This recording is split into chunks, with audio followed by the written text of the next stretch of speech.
Where will Curiosity go first? Presented by Science at NASA. By now, it's old news that NASA's new Mars rover Curiosity is resting safely on the surface of the red planet after a daredevil landing that had the nation holding its breath. Now, mission scientists are anxious to start moving. With such a sweet set of wheels at their disposal and the open road before them, just where will they go first?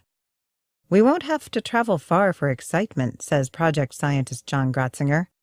We landed in the best possible place within the landing ellipse, the bottom of an alluvial fan. An alluvial fan is a pattern of sedimentary rocks, dirt, and sand deposited by flowing water. In this case, perhaps an ancient Martian river. Since life as we know it requires liquid water, this is an excellent first place to search for clues of a Mars that was once hospitable to life. The alluvial fan indicates that water flowed across the surface, so we'll head downhill to where water might have collected. We'll be looking for minerals like salts that might tell us where water has been. It's kind of like a scavenger hunt, with minerals as clues.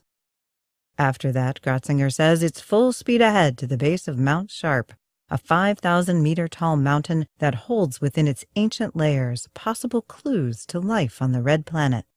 We'll have to make a deal with ourselves not to stop too often along the way.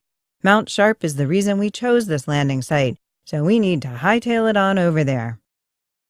Deputy Program Manager Richard Cook describes the temptation to stop along the way.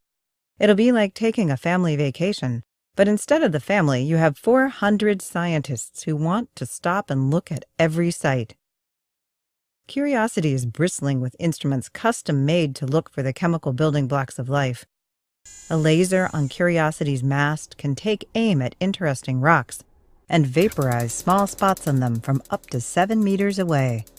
The microblasts produce plasma clouds, and the scientists can examine the light reflected off of these clouds to learn what the rocks are made of.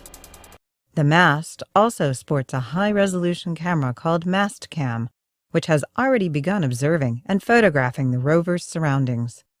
The rover's robotic arm wields its own array of instruments.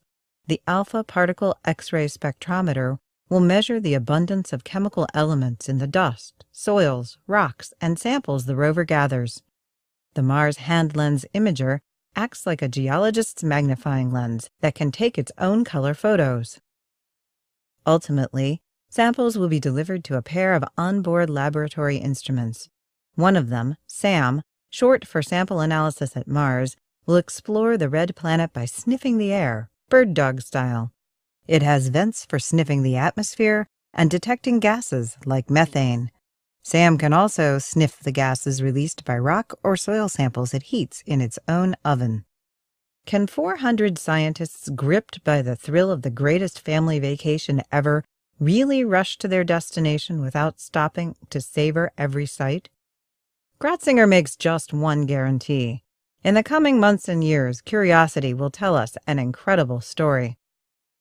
For more postcards from Curiosity as it travels the red planet, stay tuned to science.nasa.gov.